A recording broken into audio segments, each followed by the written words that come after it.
मार्च मासरे 5,000 नुहे आकाउंट को आसीबो एकाथरे 10,000 सुभद्रा टंका। उपकृत हेबे कोटी कोटी महिला।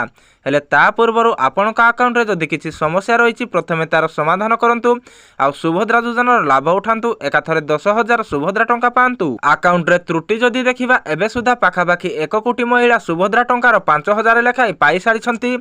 अर्थात प्रथम किस्तिर चतुर्थ पर्यायर टंका महिला आकाउंट को गत 8 तारिख दिन पठाई सारिछंती मुख्यमंत्री। हेले एबे भी अनेक महिला एही सुभद्रा योजनार वंचित अछंती जेहेतु सेमानक आकाउंट किंबा आधार कार्ड रे किछि त्रुटि रहिछि तेणु सेमाने टंका पाई पारि नाहंती। तेणु मनरे आशंका आसुछि कि आउ नुआ हिताधिकारी को सुभद्रा टंका मिलिबो कि नाही, काहाकु मिलिबो टंका। अनेक समय रे देखिबाकु मिलुछि जे उपमुख्यमंत्री प्रभाती परिडा सुभद्रा योजना संपर्क रे बारंबार अपडेट देइथांती। जदि केही एही योजनारु वंचित अछंती एवं सेमाने स्कीम रे शामिल हेबा पई योग्य सेमानक आकाउंट किंबा आधार कार्ड रे थिबा त्रुटि संशोधन करिबाकू कहउछंती। हेले चतुर्थ किस्ती सरी जाइथिले भी अनेक योग्य हिताधिकारी टंका पाई नाहंती। तेणु सेमानक मनरे द्वंद्व सृष्टि हेउछि कि सेमाने आउ टंका पाई पारिबे कि नाही।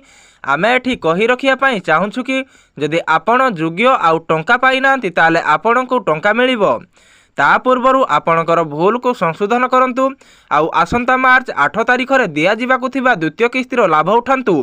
कारण आपण जदि प्रथम किस्ती पाई नाहंती ताले द्वितीय किस्ती रे एकाथरे 10,000 टंका पाइबे।